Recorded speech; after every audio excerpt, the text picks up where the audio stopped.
Mahkamah Konstitusi mengabulkan gugatan terhadap Undang-Undang Nomor 2 Tahun 2002 tentang Kepolisian Republik Indonesia. Putusan ini membuat polisi harus mengundurkan diri atau pensiun jika ingin menduduki jabatan sipil.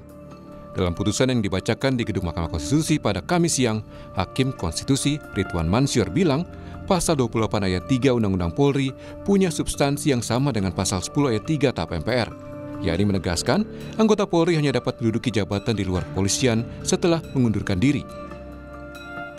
Secara substansial, kedua ketentuan tersebut menegaskan satu hal penting, yaitu anggota Polri hanya dapat menduduki jabatan di luar kepolisian setelah mengundurkan diri atau pensiun dari dinas kepolisian.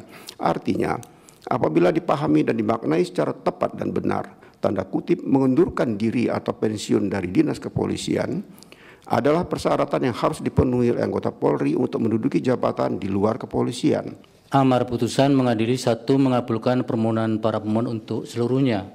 2. Menyatakan prase atau tidak berdasarkan penugasan dari Kapolri dalam penjelasan pasal 28 ayat 3 Undang-Undang Nomor 2 Tahun 2002 tentang Kepolisian Negara Republik Indonesia, Lembaran Negara Republik Indonesia tahun 2002 Nomor 2 tambahan Lembaran Negara Republik Indonesia Nomor 4168 bertentangan dengan Undang-Undang Dasar Negara Republik Indonesia tahun 1945 dan tidak mempunyai kekuatan hukum mengikat.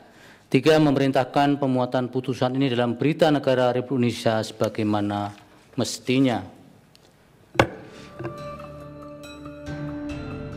Menanggapi putusan MK, Kadif Humas Polri Irjen Sandi Nugroho bilang Polri menghormati putusan MK dan akan menindaklanjuti serta mengkaji putusan itu. Atas putusan tersebut tentunya Polri akan menghormati semua putusan yang sudah dikeluarkan, dan saat ini Polri masih menunggu hasil resminya seperti apa, kemudian nanti akan dilaporkan kepada Bapak Kapolri, kemudian kita secara langsung akan menyampaikan tentang hasil putusan tersebut yang sudah diputuskan oleh MK pada hari ini. Tapi yang pasti bahwa kami belum menerima putusannya sampai dengan saat ini. Tetapi polisi selalu akan menghormati putusan yang sudah ditetapkan oleh pengadilan. Sejumlah perwira tinggi Polri menduduki jabatan di luar kepolisian seperti kementerian dan lembaga. Di antaranya Komjen Ketut Suwardana, Irjen Kementerian P2MI, Komjen Joko Purwanto, Irjen Kementerian Kehutanan, Komjen M. Iqbal, Sekjen DPD RI, Komjen Puji Prasetyo Hadi, Irjen Kementerian ATR BPN, hingga Irjen Soni Sanjaya, Wakil Kepala BGN.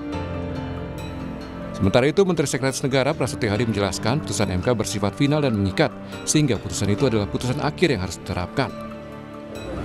Jadi kita pelajari kan, tapi sebagaimana namanya putusan MK itu kan final and binding. Berarti pasti akan dijalankan gitu, Mas? Ya lah, sesuai aturan kan seperti itu. Akan meminta pejabat tersebut mengundurkan diri dari Kementerian Lembaga Pak yang polisi? Iya kan, kalau aturannya seperti itu kan. Sebelumnya, gugatan terhadap Undang-Undang Nomor 2 Tahun 2002 tentang Polri diajukan dua advokat Samsul Jahidin dan Christian Adrianusite. Keduanya menilai undang-undang tersebut multitafsir dan berpotensi terjadi penyalahgunaan kekuasaan pada penegak hukum. Tim Liputan, Kompas TV.